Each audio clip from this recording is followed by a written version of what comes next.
একবার শ্বশুর বাড়িতে আছে, এমন সময় শুনলাম যে আজকে হাসান জামিল সাহেব আসবেন এলাকায় মাহফিল।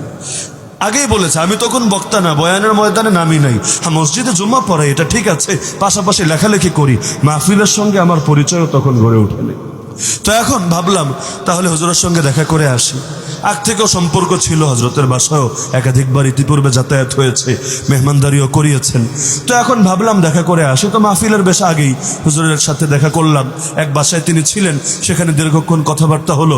পরে এখন মাহফিলে গেলাম, যেই মসজিদে নামাজ পড়লাম এশার নামাজ, এখন নামাজ শেষে হুজুরে নিয়ে যাবে স্টেজে। আমি যেহেতু তখনও বক্তা না, আমার ফেস তো লোকে চিনবে না, এটাই স্বাভাবিক।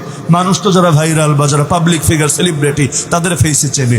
তো এখন একই সঙ্গে নামাজ পড়লাম, নামাজের পরে একসাথে এর মধ্যে ওই যে খাদেমরা থাকে যারা হুজুরে রিসিভ করে নিয়ে আসবে, মাহফিল কমিটির লোক এমন জোরে ধাক্কা ধাক্কি করতে শুরু করলো, মানে হুজুরের নিরাপত্তা দিয়ে নিয়ে যাবে, আশপাশে কোনো লোক রাখবে না।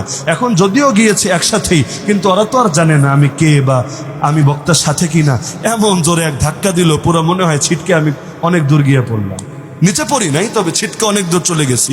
পরে সেই সময় হাসান জামিল সাহেব এদেরকে ধমক দিয়ে আমারে ডাকালেন, ডাকাইয়া হাত ধরে ধরে নিয়ে স্টেজে উঠালেন। স্টেজে হজরতের বাম পাশে সভাপতির আসনে বসা ছিলেন যশোরের সর্বপ্রধান মুফতি। যশোরে ফতোয়া বোর্ড আছে, সেই বোর্ডেরও সভাপতি যিনি, মুফতি মুজিবুর রহমান সাহেব। তিনি হচ্ছেন করাচির হজরত আরেফ বিল্লাহ শাহ হাকিম মোহাম্মদ আখতার নওয়ারুল্লাহ মারকাদাহুর মুজাজা খলিফা। মুরব্বী মানুষ এবং যোগ্য মানুষ, আমার বিয়ে হুজুরই পড়িয়েছিলেন। তো এখন হুজুর হলো বাম পাশে বসা, হাসান জামিল সাহেব তো স্টেজে বসা। আমারে হাত ধরে নিয়ে স্টেজে বসালেন হুজুরের পাশে। এখন আমি আর শরমে চেয়ারে বসলাম না। আরে দুইজন এত বরেণ্য ব্যক্তিত্ব, তাদের পাশে আমি ছোট মানুষ। তখন আমার দাড়িও বেশি ওঠে নাই, হালকা হালকা। এখনো তো দেখেন না দাড়ি আমার কত কম, আমার কত ছাত্রের দাড়িও আমার চাইতে বড়। এদের পাশে দাঁড়ালে আমার নিজেরই শরম শরম করে। আমার মাওলানা ছাত্রই তো আছে এই দেশে কয়েকশো। এখন অনেকেরই হালত এমন, তাদের দেখলে আমার কাছে মনে হয় আমার উস্তাদের বয়সী হবে, কিন্তু দেখা যায় দাড়ি তো সবার একরকম হয় না। এখনো ছোট, তখন তো আরো ছোট। এই জায়গাগুলো একদম খালি, এখানে হালকা এখানে হালকা। এখন শরমে উপরে না বসে নিচে বসলাম। হুজুর বয়ান দিচ্ছিলেন, সেখানে তিনি বয়ান করছিলেন, এখনো আমার কানে বাজে, কিয়ামতের দিন আল্লাহ আরশের ছায়ায় যে স্পেশাল 7 শ্রেণীর মানুষকে স্থান দেবেন তাদেরকে নিয়ে লম্বা আলোচনা করছিলেন।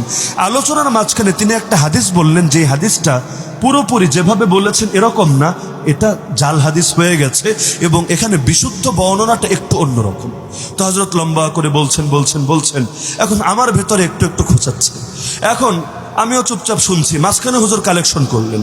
কালেকশনের ফাঁকে যখন সবাই উঠে টাকা টোকা উঠাচ্ছে, এমন সময় হুজুর বললেন, কি অবস্থা মাওলানা, কথাবার্তা সব ঠিকঠাক আছে কিনা। এখন আমিও সুযোগ পেয়ে গেলাম, যাক হুজুর যেহেতু জানতে চাচ্ছেন আদবের সঙ্গে বলি। আমি কানে কানে বললাম, হুজুর আলহামদুলিল্লাহ সবই তো ঠিক আছে, খালি হাদিসটা একটু জাল হাদিস হয়ে গেছে, এটার বিশুদ্ধ বর্ণনাটা হলো এরকম, আপনি বলেছেন ওরকম। এখন আমি বলেছি, আমি ভেবেছি বড় মানুষ বলেছি, জেহেনে রাখবেন, মনে রাখবেন, আগামীতে কখনো কোথাও বললে হয়তো ঠিকঠাক ভাবে বললেন। আমি রেফারেন্সের সাথেই বলেছিলাম, কিন্তু অবাক হয়ে লক্ষ্য করলাম কালেকশনের মধ্যেই যখন সবাই থামলো, হযরত বললেন যে আমার দুই পাশে দেশের দুই অঙ্গনের দুইজন শ্রেষ্ঠ ব্যক্তিত্ব বসা, একজনটা তো আপনারা চেনেন, আরেকজনটা চিনেন না, আগামীতে চিনবেন ইনশাআল্লাহ। একটা সময় এমন হবে আল্লাহ তাকে যুবকদের আইডল বানায় দিবেন, তখন আমার পরিচয় করিয়ে দেওয়া লাগবে না। পরে নামও বললেন, হালকা পরিচয় দিলেন, তারপর বললেন, আমি প্রকাশ্যে আপনাদের সবাইকে সাক্ষী রেখে আমার আগের কথাটাকে উচ্চ করে নিচ্ছি এবং সে আমাকে যেই ব্যাপারে ভুলটা ধরিয়ে দিয়েছে, আমি আমার ভুল মেনে নিয়ে আমি শুদ্ধটা বলে দিচ্ছি। আমি অবাক হয়ে গেলাম, যেন আসমান থেকে পড়লাম। পাশে মুফতি মুজিবুর রহমান সাহেব অবাক, আবার শ্রোতা যারা আছে সবাই অবাক।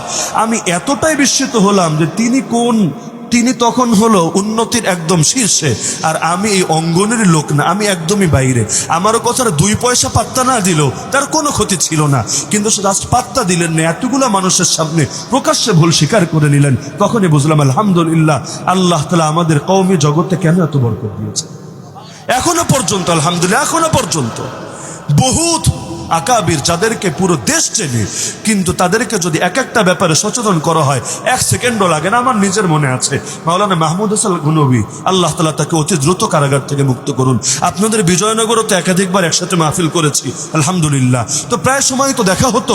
তো এখন অনলাইনেও তো বিভিন্ন আলোচনা ছড়ায় যায়, না হলেও প্রায় 5 থেকে 6 বার এমন হয়েছে আমি তার বিভিন্ন আলোচনার পয়েন্ট নিয়ে জাস্ট লুকমা দিয়েছি যে হযরত এটা এভাবে না বলে, হযরত তো বলতাম না, মহব্বতের সম্পর্ক ছিল, ভাই বলতাম যে ভাই এটা এভাবে না বলে এভাবে বললে মনে হয় ভালো হতো, এখানে এই সমস্যা আছে, এই দলিলের সঙ্গে সাংঘর্ষিক আছে।